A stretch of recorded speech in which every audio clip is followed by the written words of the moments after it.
Well, the rains are abating in Abuja here. It's now 25 degrees Celsius in the Federal Capital Territory. Good morning and welcome to Sunrise Daily, your daily dose of sunshine.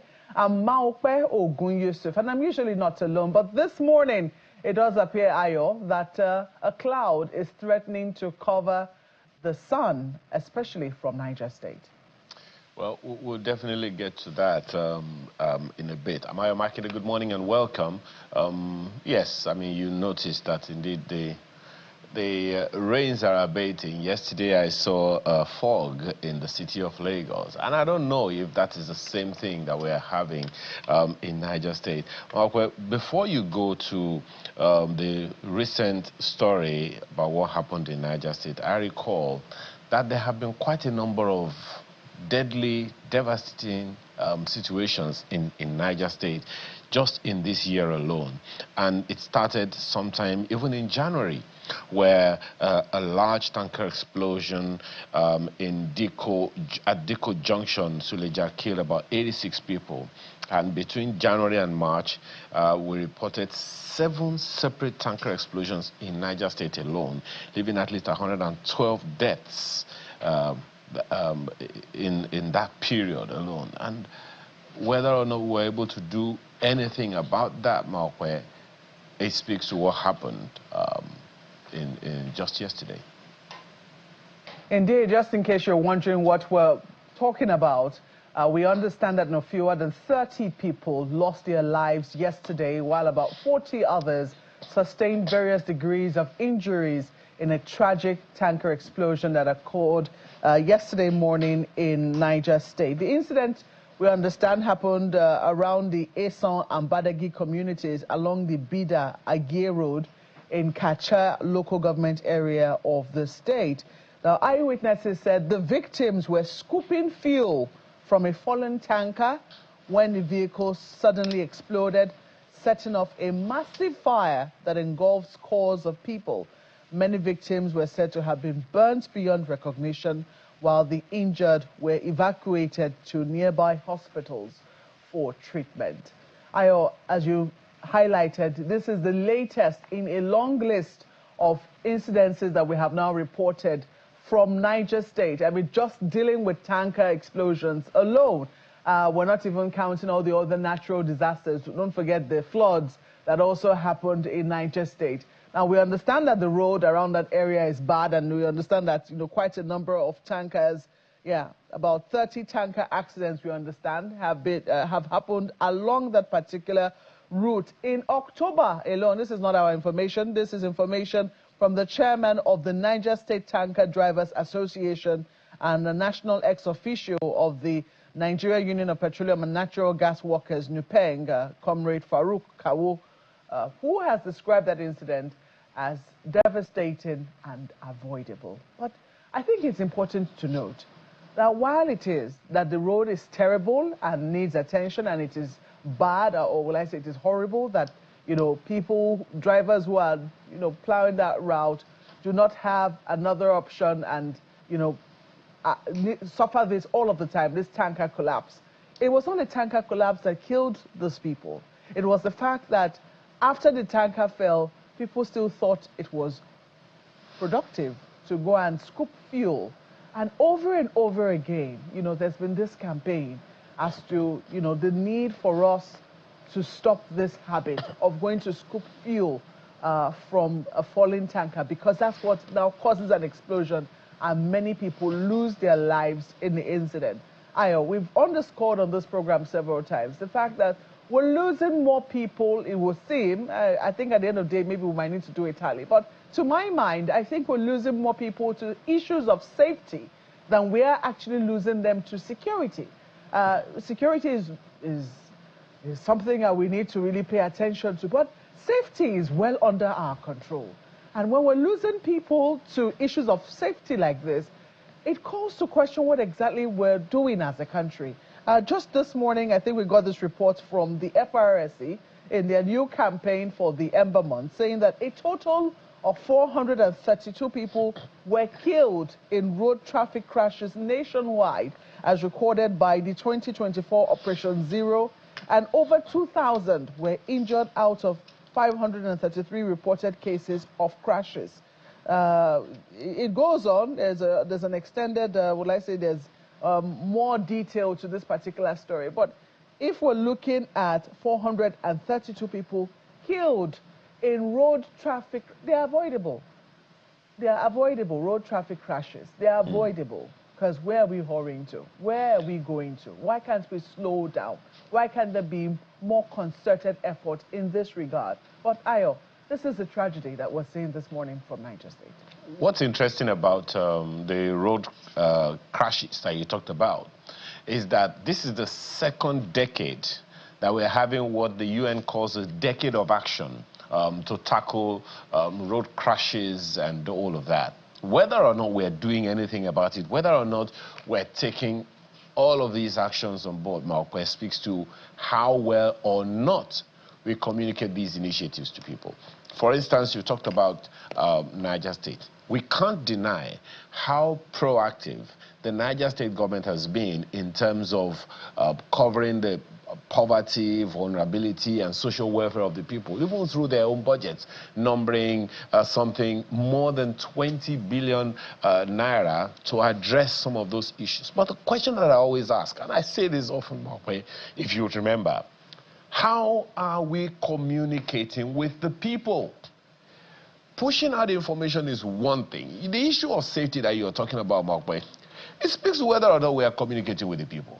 The roads were meant for the people. The roads have been made for the people. But the Lagos-Ibadan Expressway, we have the same thing. You're talking about, explosions.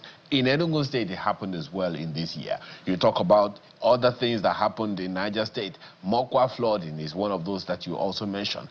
What are we saying to the people? How do we know that they understand what we are saying? How are we communicating with the people in a way that they not only get that these initiatives are for them, but that they can own it?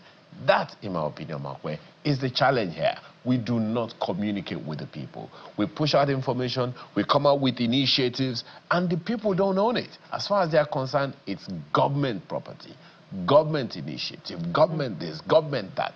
But it's not for them. And we need to get to that point, Makwe, where as a nation we agree that we need to recognize that there shouldn't be that government-people divide. We are partners.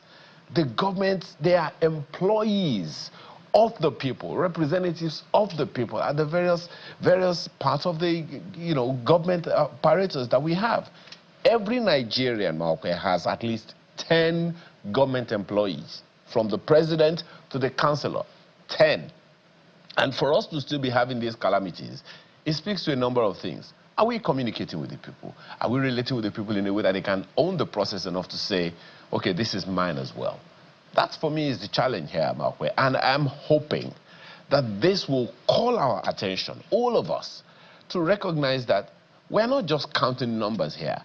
We're counting the deaths of people, fellow compatriots of this country. Some of them have the solutions to our nation. And guess what? They're no more alive. Well, at this point, we will take a break, because much later in the program, we will be hooking up with our correspondent who will be bringing us an update on what has transpired in that part of Niger State. But in the meantime, we'll take a break. When we come back, we'll be looking at issues that have developed around our polity in the last 1 week or so. In just a moment, please stay with us.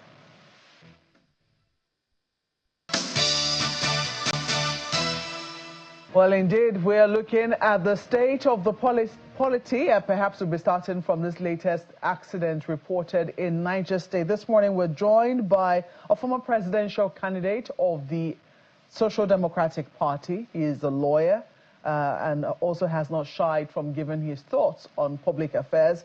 He is Prince Adewale Adebayo. Thank you so much for joining us this morning. Good morning, Malkwe. Good to see you, and God bless Nigeria. Amen. That's the prayer that we can pray. But every day when we see incidences like this, though, we have questions to ask as to if we want God to bless us, are we really taking the steps that, would make God bless us? Yes, it's both corporately and individually. That's why we know that things like this will happen. That's why Thomas Hobbes says, if we don't have a government, life will be short, nasty, and brutish. And so where's the failure? If you are investigating something, you start is where, remember that phrase, we used to use it in the military those days. They would say, find the immediate and remote cause of this thing. First, my heart goes to the people of Niger State, and my heart goes to the government and the leaders of the community there. And Kacha is a very important place for us because for many years, almost every election, the SDP will always win that local government, no matter who is the winner in the state government. So I sympathize with the people there. But the major problem is a governmental failure because there's virtually no road there. And I travel that road. Sometimes I come from Oyo State, pass through Niger State, Kwara, Niger, to come to Abuja or go to Kebbi during political consultation. There is no road in many parts. And that, especially towards Bida, around Bida and other area, and to have 3 levels of government, federal, the state, and the local. So these accidents will happen from time to time. It's a miracle that they don't happen more often, because when you go there, you see tankers in all kinds of states. So that road is not vehicle worthy. Secondly, our people are in such a state of mind that it is not that normal. I don't know if you don't understand the chemistry of petroleum, to know that it's highly flammable, and however careful you think you are in scooping it in that volatile state, the fumes have permeated way beyond where you think it is, and any little thing to ignite it, repeatedly this happens all the time. And just like Ayo said earlier, there's no connection between the people and the government. And if we go into the analysis of that, 60% of the error is with the government, and the rest is with the common people. But I think that steps that we can take to not make us to come periodically to offer eulogies or lamentations on TV is, one, all the tankers in Nigeria should be tagged. It is not too difficult. In Argentina, they tag all cows. In many countries, they tag all goats. So a tanker is big enough. More so because of this issue of who is stealing our fuel, where are the tankers going. I used to run, I still have it, but I don't pay more attention to it anymore, a logistics company. And almost all our vehicles were tagged. We will know where they were, what speed they travel, and all of that. So it is not too hard for the government to tag all tankers. So they will know where they are at any point in time. And if anything happens, you only need to press one button. And every local government has a transport office. Every police division has a duty transport officer. So everybody is sleeping on duty.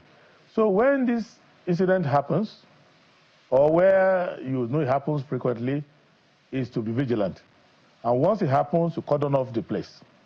And then community leaders in all these areas, I believe that the community leaders, especially traditional rulers, local government chairmen, councillors, should, in the local language, warn our people about the hazards of going near any fallen tanker or any vehicle carrying any effluent or anything like that. Then there should be a kind of local way of enforcing it, vigilantes to see that you don't go there. I think we can do that. This is also a failure of local government administration. That is why I have never supported the idea, and I will not support the idea of a Federal Road Safety Commission. It was good for military when there was a military government. Now, road safety should be local. It's one of the things I will do if God makes me president and Nigeria will make president. I will abolish the road safety and put road safety in local hands. Because for something to happen in near Bida or Pategi, and you need the person who's going to explain to us is in Abuja. It doesn't work so well like that. So we need to get our local governments to work, so that when these hazards happen, within 5 minutes or 3 minutes, somebody is there to cordon off. When we give these kind of suggestions, people say, oh, it looks like everything is theoretically easy. But these things happen in most countries. They will know where the tankers are. If there's a failure, they will know how to deal with it. And the response time should be very short. And at the community level, I believe that if you talk to the district heads, if you talk to many of the people leading the people, if they keep talking to them every day and make it a taboo in their community that you go near a tanker that has fallen or something dangerous like that, you will be ostracized, you will be punished. Whether you scoop successfully or not, you will be punished. And I can tell you, you wonder, these people, have they lost their mind? They haven't. The reason why it looks like they do it all the time is that it is not every time that they scoop that they die. So there are occasions whether the ambient temperature is low, below the level where it can ignite, where it happened, whether there are not many enough to create static that will make the fire to come. So when they successfully scoop and they get away with it, you don't hear of it. If not because of the explosion now, the tanker will have fallen, people will have scooped fuel from it.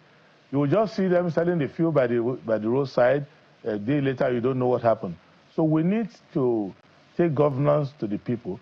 That is why there is, for example, your correspondent in that area will soon bring a report.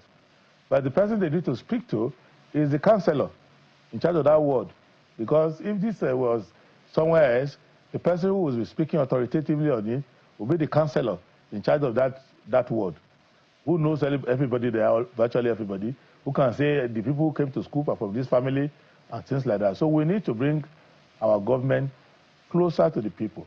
And I can tell you, as far-reaching as Channels TV is, you'll be surprised that many of the people involved in this thing may not even have electricity to tune in, may not understand the level of diction and vocabulary that we're using here. So the messaging has to go down. I've seen Nigerian National Orientation Agency doing some campaign around this thing, but I think that if they want to do it well, they need that to be done at the local level. And there's a way you can do it systematically, because governance is systematic. People will say, oh, the country is wide, you can't cover everywhere. There are flashpoints. Shagamu, Bida Road, different places that you will see that these are the bottlenecks. Right from after Ibadan, Ishenyi, Bomosho, you will see all these places where these tankers gather together, you know where they pass. So you create emergency response units along that area. And even nowadays, it should be a requirement, if you are operating a tanker, there should be a canister given to you that once the tanker falls, you can immediately apply this canister and perhaps. Yes, you do a lot you can do there now to make the temperature to come down and to see that it's not that attractive to fire or anything like that. There are many efforts you can make, and I think that road transport owners, NUPENG, it is not only when they have quarrel with Dangote that they should organize themselves. They should come together to see that they don't become a nuisance to the public. The same thing, if you permit me, I will say, with respect to cement trucks crushing people anyhow. And that's another silent killer that happens almost every week. And the company that has most of these tankers, there are not more than 3 or 4 companies that have most of these trucks. And they are well-organized companies quoted on the stock exchange. So it's not too hard to give them a corporate safety standard that will lower these incidences. Those are the areas in which our Minister of Transportation can work with his colleagues. But bottom line, we need to have roads in this country. I've chosen not to interrupt you because issues of safety are really becoming very bothersome. But you did say something about flashpoints, and this week Abuja became a flashpoint, even though it was for another reason entirely. there was a protest that was planned in the Federal Capital Territory for Nnamdi Kanu, and Omoyele Sowore was leading that protest under the Take It Back movement. We saw them, being dispersed in the Federal Capital Territory. Well, they still continued in other parts. Police said we had, court order injunction for them not to, pass certain areas and to avoid Aso Villa. Well, that has since ended. People were arrested, including Nnamdi Kanu's brother and his lawyer. And I think it was the special advisor to the president, Mr. Bayo Nanuga, who released a statement talking about that, the fact that Mr. Aloy Ejimako, who is Mr. Nnamdi Kanu's lawyer, joined the protest. He believes that that's a matter of sub judice and has called attention of the legal authorities, whom he believes should consider appropriate sanctions for the unethical conduct, that's what he says, of the lawyer. I'd like to get your first thoughts on what you made of the protest, because some people say, look, this is perfectly within their rights. I mean, they can protest for this, and they say that, look, he's been in detention for 7 years, which is a time too long or time enough for the federal government to have concluded its prosecution of Nnamdi Kanu. What are your thoughts on it? My thoughts are everybody has a role to play. Mm-hmm. But as you will find out in Nigeria, part of the tragedy of leadership, of governance in Nigeria is that people leave their job and do other people's job. Let me start with Mr. Nanuga. He speaks for the president. So it is not presidential to criticize private citizens. Because you speak for the president, you should speak for solution. Because the president is to provide solution, not to be an antagonist of individuals. So maybe if somebody who speaks for the Attorney General, who is the prosecutor of Kanu, criticizes the other person, that's okay. But I think that for the dignity of the office of the president, Mr. Nanuga is highly active, but I think he should. If it works for me, I will have given a different instruction. Do not abuse people, do not interject in every situation. Even if you have an opinion, you can pass it to the appropriate level. It is unpresidential to be criticizing private citizens just because they are protesting. Now, then it is... But do you think he raises a point, though? No. He can't raise the point if he has no propriety to raise the point. But the issue is this. The legal profession has its own role to play in prosecution. The political leadership have a role to play to avoid a situation where a political disagreement or some agitation becomes subject of court processes. You have political solutions to them. Mr. Lawyer's job is to defend his client in court. So if he went out to protest, he's not protesting as a lawyer, because he's running a risk that if he goes to court and he appears to be trying to use the public to overhaul the court might even cite him for contempt. And from what I know about the state of proceeding, the duty now he has is to defend, because it looks like the prosecution have closed their case, and it is now for the defense to open. So if the trial is still prolonging, the trial is prolonging because the defense is being given opportunity to give effective defense to their client. So for the lawyer's point of view, as a lawyer, I would say that probably the lawyer, that's one protest he ought to skip, because you are also involved in the defense of the person in court. So you cannot be in court and be on the street at the same time. In our profession, that is not allowed. But that is for the Attorney General or somebody in the Justice Department or Justice Ministry to raise that issue. It is not a presidential level issue. But generally, for other persons, they have a right as citizens to protest any issue, because that is their role as citizens. They don't have any other role to play. They cannot prosecute, they cannot defend. If they have an opinion regarding Nnamdi Kanu's situation, the only thing they can do is to express it publicly. And the job of the police is to keep law and order, not to criticize the content of the protest, but to see that the protest is done lawfully. And if there's a court of law that has given an order that the protest should not take place, you know how to enforce court judgments. So overall, in a situation like this, don't expect common citizens to come and resolve Nnamdi Kanu's trial, because the only way they can participate is just to express their opinion. They have limited information regarding the matter. But there is the sentiment that the trial has been too long. They may not know what is the cause of the delay. And our constitutional requirement is that justice delayed is justice denied. So it is up to the court to say, in a criminal trial, I give you defense 3 months to close your case. I give you prosecution 2 months to close your case. So everybody has a role to play. So you cannot say the trial has been on for 7 years. The judiciary has a role to play to say, we are serving the public. We don't want to look like there's no justice in Nigeria. So if you come to my court, I give you 3 months. If you don't, I close you.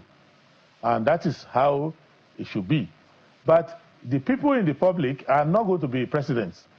And they're not going to be judges. They're not going to be attorney general. They are going to be common citizens. And they have a feeling that this man, maybe some of the things he's saying, I agree with him. Why are you prosecuting him? And they will protest. Your job is to manage the protest, to see that it's lawful, and then take a lesson from that protest to say, okay, the public is getting heavily invested in this matter. If we still want to prosecute, then we need to make it clear and make the prosecution more transparent. If we think that there's a political solution, which during my presidential campaign at that time, I gave clear political solution to the problem, and that political solution will solve most of the problems. And if there are crimes committed, then you need to identify the crimes committed by that person. So you believe that a political solution should be applied in Nnamdi Kanu? As president, I'm not a prosecutor. The way the law is written in Nigeria, President Tinubu cannot say this person is guilty of a crime, it should be taken to court. He says, he's not in charge of law enforcement. That it is the job of the Attorney General, with the Director of Public Prosecution, with the police. A political leader does not criminalize his citizens. So if you charge someone to court for a crime, and the Attorney General feels a crime, if the President sees the situation that it has some political content in it, it doesn't stop the political leadership from finding political solutions.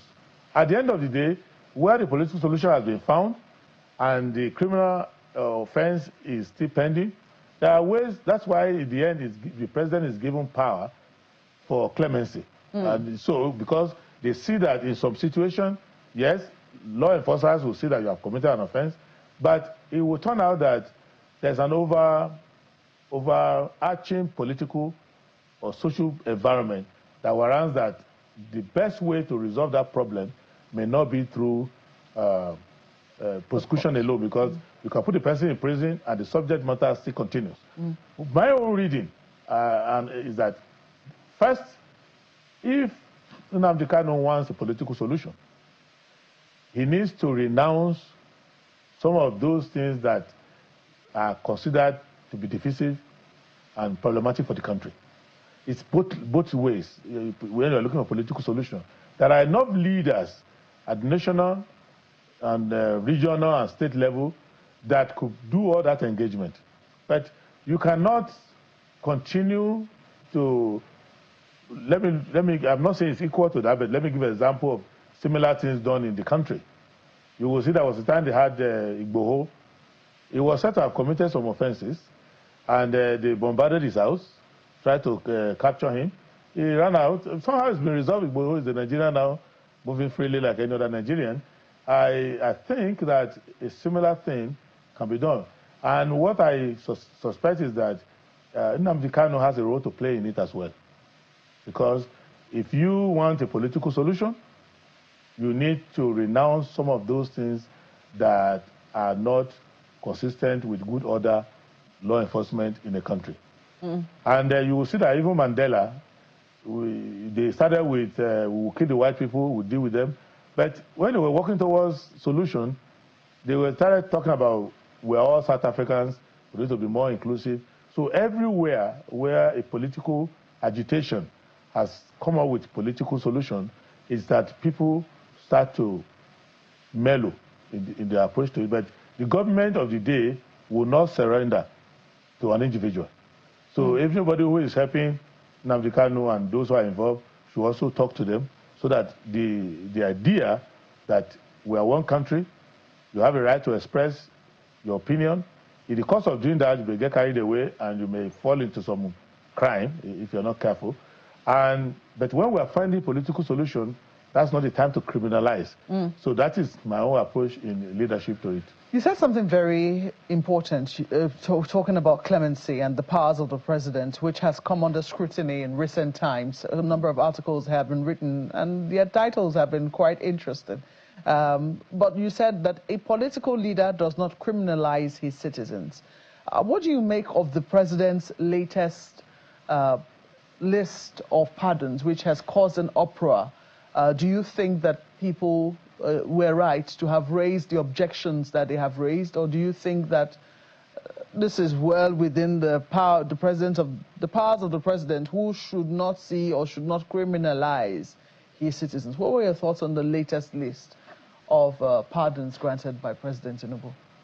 The president obviously has a constitutional prerogative to show mercy and to show clemency and to issue pardons and commutations. It's just that for some reason the president is not competent in the discharge of his duties. And the incompetence of the president is caused by the incompetence of the presidency and the Attorney General. Because typically the president, as head of state, because the head of state function to show mercy, they would give his subordinates guidelines, like, I want these categories. And then these people will be trustworthy enough to know that justice is a very careful scale. So if there are 3 people arrested for a similar offense, on what basis will I release 1 and keep 2? Or will I release 2 and keep 1? So it's a very sacred thing, because you are now showing the public where the value of the president is with regards to justice. Now, you have to govern your processes. Well, whether you are looking for a list of people to give palliative to, number of families to give welfare to, appointment of people, conferment of national honor, anything that has to do with the use of discretion, the people in government abuse it. And because the president is incompetent in many simple ways, he would append his hand and think later. So, because of that incompetence, and when you say, look, oh, why are you being released? No, so there are competencies in even the way a president walks, the way he speaks, including, for example, the way by Onanuga who say, I speak for the president. Anybody who uses the name of the president to talk has to be presidential. I saw my learned friend, Voila, struggling profusely to explain the meaning of so-called genocide. Because he's talking like he's just had a drink at a bar. He's forgotten that I'm speaking for the president. There's nobody who is higher than President Tinubu in this country. As I'm talking to you now, President Tinubu walks into this studio, I will be on my feet, because that's the symbol of the nation. So it means that anything he touches has to have excellence in it. But as I will call him, His Excellency. But gross incompetence in every single step, something as simple as prerogative of mercy, that when you issue it, the public will say, yes, this leader is champion of justice. He knows what he's doing. And he uses this to cure the problem. And you have deep consultation with the victims of that crime. You get a lot of resolution. So the person you want to give clemency to has to have a feature in their situation that's unfortunate. That, well, it's true they committed the offense, but there's a particular feature in their life, whether they were victim of abuse before, whether they had incompetence in legal representation, whether subsequent to their sentencing, they've shown remarkable talent that shows that they are more useful to the country, outside and inside, and then that the victims understand. So the president is to summarize the clemency that he has already achieved through those who are the victims of that. And then, in the end, when observations are made, it's not then you discover, oh, I didn't know this person was on the list. Oh, I didn't know that person was on the list. They are, it looks to me that people are trading every presidential favor, including trading the clemency. that many who don't deserve to be there will get smuggled in there. And it happens in incompetent presidencies all the time, where the president signs a paper and then people adding more and adding more and adding more. Wanted to confirm, though, do you think it's still appropriate then for the Attorney General's office? They issued a statement saying that it's not the final phase yet. There's still the phase of review before they transmit to the correctional center. Is that still within the ambit of law? Yes, because the president is, unless he's gazetted, you don't know. This is information being given. So, and the list appears to be inaccessible because it's just like national honor, anything they do. They will say 500, 200 people, and then next day is 270. They keep adding to it. So the important thing is that unless the warrant has been released to say a person should be released, you cannot withdraw the warrant because that's double jeopardy. That's not fair. But if a person is there improperly, they will do their internal investigation. Because now it's clear that the president Tinubu knows that his presidency is incompetent on this subject, and we shouldn't shame them, because at least now they're trying to correct it. Because it's one thing to make an error, and when they're trying to correct the error, you now start laughing at them, ridiculing them. Next error, they will say there's no error. So it's good to encourage them that those who don't deserve to be there, anybody who abuses the process, to either quietly or publicly be sanctioned, and the president should learn a lesson that there's no presidential duty that is frivolous. If anything requires the signature of the President of the Federal Republic of Nigeria, it's a serious matter. Otherwise, it won't reach your level. Because you realize that the Chief Judge of a state, the Attorney General of a state, the Chief Justice of the Federation, Attorney General of the Federation, they have powers to go to prisons and release people. Attorney General has power to withdraw charges. So for them to leave clemency for the President, it is to be done at the highest level of excellence. Okay. The president needs to know that. Let's take this conversation to Lagos. I know my colleague Ayos. Thank you, Mokwe. Some questions as well. Ayos. Yeah, thank you, Mokwe. My question is actually moving away from that conversation. I saw a report recently that spoke to the fact that some members of the, in fact, it's a resolution of the House of Representatives, that the federal government, particularly the CBN and the Ministry of Finance, should provide details of the federal government's financial support to states. Now, it raised a question on my mind because, on the one hand, the reps are from states, and I don't think there is anything that happened in any state that the members of the House of Representatives are not aware of. On the other hand, is the responsibility, is the fact that the states now get a lot more money from the federal revenue allocation, beg your pardon, from the federal allocation more now than ever before. In fact, someone put the figure at more than 3 times what they used to get before now. So, do you see a problem here where the House of Representatives, who represent their states, are asking the CBN and the Ministry of Finance to provide details that I think they should be able to get from their states, while the states are earning a lot more money now? What do they need interventions for? What are your thoughts on these? Okay, yes. Remember, there is only one Nigeria, and we only have one set of cities in Nigerians. But there are levels of government, and everybody has their duty. So if a father and a son are both lawmakers, the father is in the House of Representatives, the son is in the House of Assembly. So they are from the same family, same town, but they have different duties. So how a state manages its money, what you receive, is for the House of Assembly. So it is the House of Assembly members who can question the governor of the state on how he spends his money. The duty of the National Assembly is to look at overall finance in the country. And if they want to look at the subset of how much the central bank is sending to the state, they are not supervising the states. They are supervising the central bank to say, give us figures, because they must have medium-term expenditure framework, they must have plan on inflation, they must have plan on general management of financial regulations. So I think the intervention of the House of Representatives is at the federal involvement in the disbursement. But how the states will use the money, that's over the House of Assembly of the state, because the governor of a state can't spend a cent or a kobo of state money constitutionally without appropriation in the House of Assembly. If people forget about how that system works, they will remember the argument in Governor Fubara's budget in Rivers State.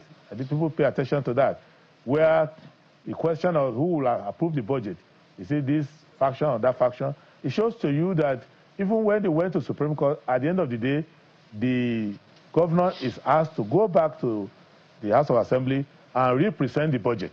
So it shows to you that there are clear levels of responsibility. I think it is not the duty of a federal lawmaker to account for the activity of a state government. It can only intervene by having information. So the same constituents, they may not get proper information from the state government. Maybe the House of Assembly is not up to task. Maybe the Commissioner of Finance or Budget. It's interesting that you put it that way. And maybe the state governor is denying that I've if you can hear me, but from the federal level, second, if you can hear me. This is information available. It's interesting that you put it that way, because it is the same National Assembly that from time to time will say they're asking for constituency projects for the same states that they cannot. Anyway, we'll talk about that some other time. Now, Yes. Another angle to that is whether or not you think the state governments are justifying the increased allocation that goes to them. And the issue Markwe talked about earlier, and I think you also mentioned it, about how we activate the local government administrations or the local government councils in a way that they are more proactive, and we can allay some of the challenges. We can cut down on some of the inefficiencies at that level of government. How do we go about it? Especially now, they have a lot more resources in the states. If there was a medicine to cure bad governance in Nigeria, I would recommend to the public health officers to first go and treat the governors first, because they are the major problems of bad governance. If you look at the Constitution, as bad as the federal government has been, as badly as has been run, as in my own humble opinion, respectfully, as incompetent as the Tinubu administration has been, they are still far better. The federal government, Tinubu presidency, is better than most of the state governments. The governors, many of them don't stay in their states. They have no coherent plan for administration. And not only are they ruining their own developmental chances, they are inhibiting those of the local governments. So if you want to get most of the things that irritate Nigerians, that get Nigerians annoyed about government, they are things within the jurisdiction of the state government. So the state governments have not been accounting well. But if you are going to talk about the state government, you talk about the houses of assembly. They have been virtually absent, and they have been suborned, essentially. So they've abandoned their responsibility. And if they do abandon it, I think we need to talk to the people in the states to say, what are you telling your representative? What are you telling them? Because they are mostly like lapdogs of the governors. If you say that the National Assembly, the Presidential Assembly is too pliant, too compliant, too soft on the presidency, in fact, they are 10 times more aggressive than the state. In some cases, I'm not exaggerating, there are governors who just put a set of chairs inside their own office and ask the assembly members to come approve this for me and get out of here. So this is where the failure lies. So if we get state governments right, we will get a lot of things right. But unfortunately, we haven't. So we need to work on that. There's no excuse at all. There's no transparency. Or many of them, they are confused. Many of them are even absentee governors. They don't stay. I know a few governors that I thought should have a few talents given to them by God, rather than following the president to the airport and waving at him and be at every ceremony. So though they attend people's children's birthday, they go everywhere. They follow traditional rulers to carry umbrellas. They go everywhere. So they are, rather than just sit down and be governors in their state. Okay. So we need to address that state by state. And this club called Governors Forum is, if you are irritated by Nupeng, and they are worse than that. They are just there to gang up and to defend illegalities and unconstitutionality. So you see how much effort they are making to truncate the local governments under them, how they are misappropriating the money of local governments under them, and so many other things like that. So we need to be serious as a people. As we are talking about the presidency or the federal government, we need to talk more about the state, and that is a very important component. Okay, if you can hear me, there's this news making the rounds of some coup scare in the country. I'm sure you have heard divergent perspectives on that. What are your thoughts on that? What could have given birth to all of that? Well, it is first, poor communication in government. Two, lack of credibility by government people, because the Directorate of the Defense Headquarters, the Directorate of other directorates of communication in the military have said there is no such thing. But you see that the Attorney General, who is supposed, if there was a coup, he would be the one to prosecute it, hasn't spoken. Maybe he's taking his time to get more information about it. But in a matter of that nature, if the government that is supposed to be the victim or intended victim of the coup is working normally and say there's no coup, I agree there's no coup, because governments don't joke with such a thing. But there will be leakages of information from that time. The press is free to report. But I would believe that when it comes to the issue of whether there's a coup or not, if the government of the day say there's no coup, I can't cry more than the bereaved. I will say, okay, there's no coup. But what I know is that there should be no coup. Under no circumstance should there be any coup. And we Nigerians will not accept any coup. We have come a long way from days of coup. We can't do that. So whatever problem you have with the government of the day, let us go and do it in the ballot box. If they are making the ballot box more difficult, we give more civil resistance to it, but there should be no coup, because there is nothing good that will come out of military rule. I was born under military rule. I've seen it. There's nothing new. And I think the best thing to do is to let the civilian system work. I know we are not moving as fast towards democracy as we should. We know that the government is poorly performing, but I can tell you the military will be worse. Not because the people are bad, because the system is bad. And there's nothing that will come out of it. It will lead to many of the crises you see in the country today that we can't resolve. All these problems arose from many years of military rule in which force was used to put certain status quo in place. And people are not happy with this status quo. And the civilian system is slower.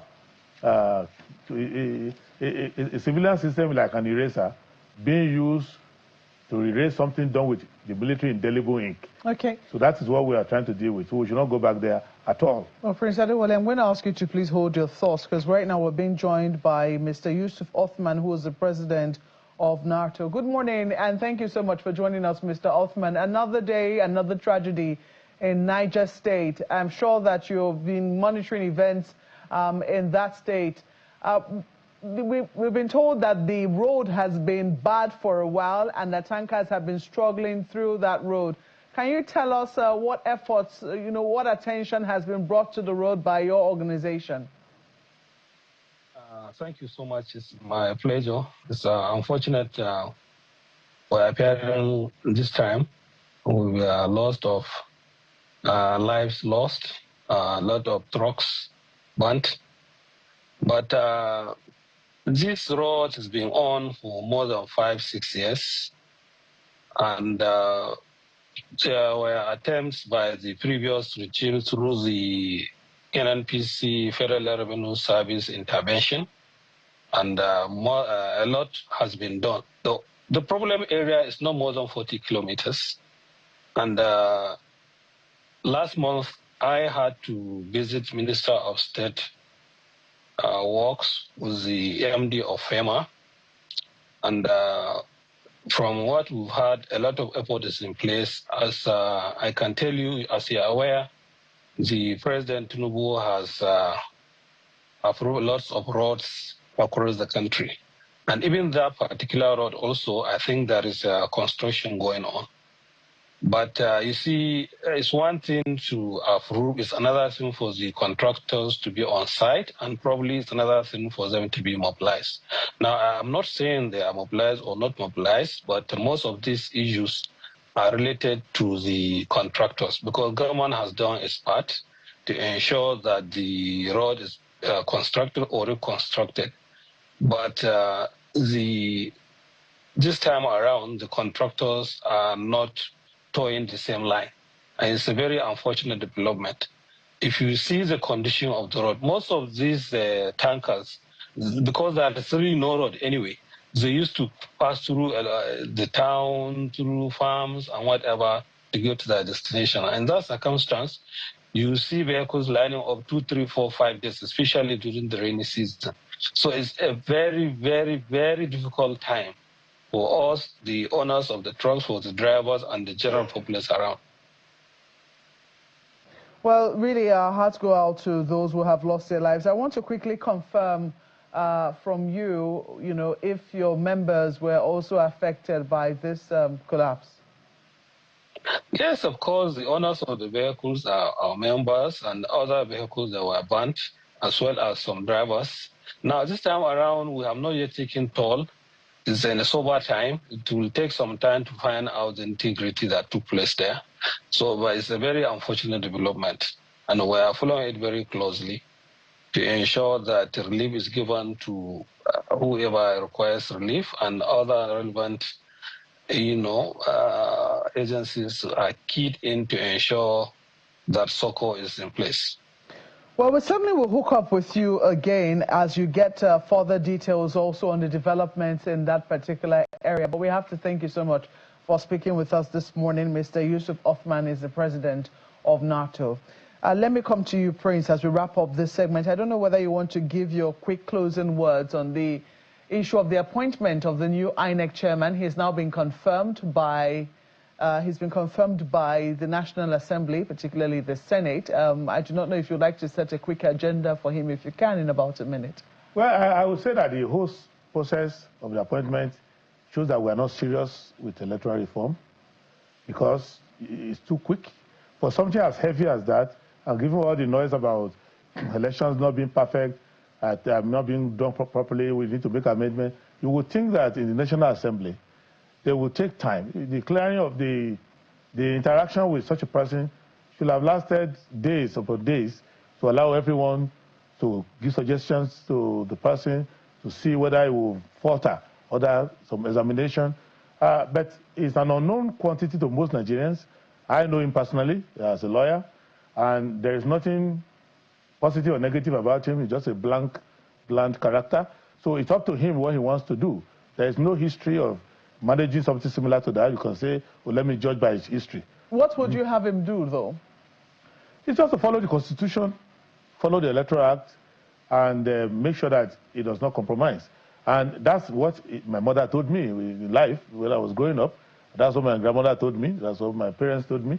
Not other than that, if you are a decent person and you take a job like that, especially if the person who gave you the job is also a decent person, and he says, I give you this job, do it according to your conscience, do it according to the law, don't favor me, don't favor anyone. I don't know what transpired between the appointer and the appointee, so I'm not privy to that. But I would presume that a president who has taken an oath of office to defend the Constitution would not violate that oath by appointing somebody and saying, do me personal favors. But all of this is speculative because the processes are allowed to cross-check these things. So in the Council of State, it was a given. Nobody did anything there. In the National Assembly, we should be doing something. They should ask everybody who knows anything about the person to come. They just announce, okay, we are doing clearing of the guy tomorrow, and then bow and get out of here. So I think it's not a sign of seriousness. So Professor Amukpiton can turn out to be fantastic, can turn out to be disastrous. So we don't know. We'll wait and see. We have to thank you very much for sharing your thoughts with us this morning. Prince Adewale Adebayo is a former presidential candidate of the Social Democratic Party, the SDP. Thank you once more for coming. Thank you, and God bless Nigeria. Well, that's where we wrap up Wednesday's edition of Sunrise City. Thank you so much for being a part of it. I'm Maokbe Ogunyusuf. This morning is next.